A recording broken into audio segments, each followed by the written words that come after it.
Assalamualaikum warahmatullahi wabarakatuh. Perkenalkan, nama saya Nisa Rahmada Rajat dari kelas 10 IPA 1, ambalan 1 atau ambalan KOI. Di sini saya akan mengerjakan SKU Pramuka secara online. Makna rukun iman. Iman menurut bahasa berarti membenarkan, sedangkan iman menurut istilah syariat maksudnya mengakui dengan lisan, perkataan, membenarkan, tasdik dengan hati, dan mengamalkannya dengan anggota tubuh.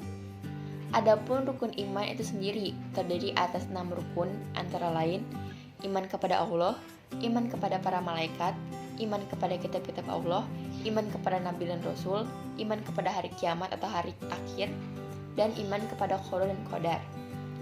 Makna rukun Islam. Dalam ajaran Islam, bayi yang baru lahir telah diislamkan oleh Allah semenjak ia akan dilahirkan di dunia.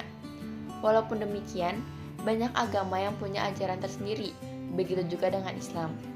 Dalam agama Islam, terdapat 5 pilar yang menciri khaskan seorang muslim. Pilar ini disebut sebagai rukun Islam. Rukun Islam inilah yang menjadi pedoman umum seorang muslim dalam beribadah kepada Allah.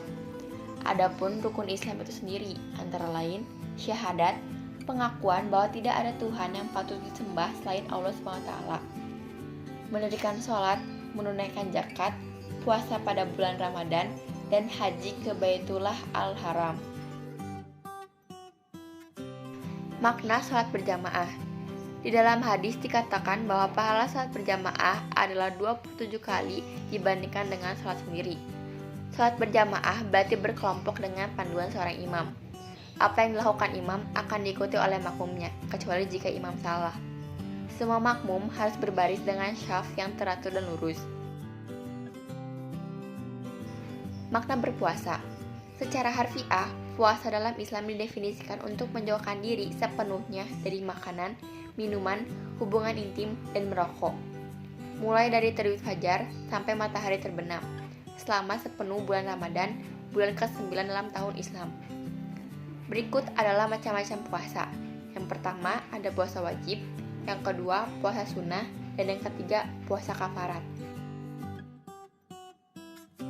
Pengurus jenazah hendaknya adalah orang yang lebih mengetahui sunnahnya dengan tingkatan sebagai berikut.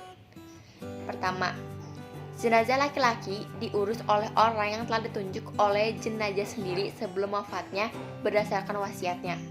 Kemudian bapaknya, lalu anak laki-lakinya, kemudian keluarga terdekat jenazah. Yang kedua, jenazah wanita diurus oleh orang yang telah ditunjuk oleh jenazah sendiri sebelum wafatnya berdasarkan wasiatnya. Kemudian ibunya, lalu anak wanitanya, kemudian keluarga terdekat jenazah. Yang ketiga, suami diperbolehkan mengurusi jenazah istrinya, begitu pula sebaliknya.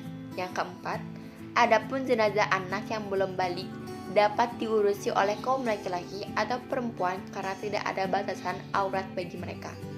Yang kelima, apabila seorang laki-laki wafat di antara kaum wanita tanpa ada seorang lelaki muslim bersama mereka dan tanpa ada istrinya atau ibunya, demikian pula sebaliknya, maka cukup ditayamumkan saja.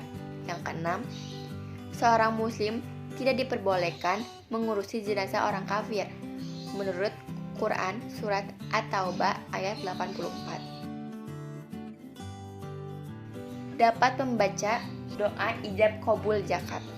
Nawaitu an ukriza zakatul fitri an nafsi fardhu lillahi ta'ala. Dapat menghafal minimal sebuah hadis dan menjelaskan hadis tersebut.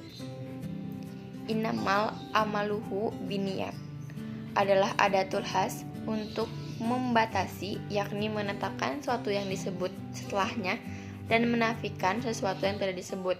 Dengan demikian, hadis ini menunjukkan bahwa tidak ada amal perbuatan yang sah atau sempurna hukumnya kecuali berdasarkan niat.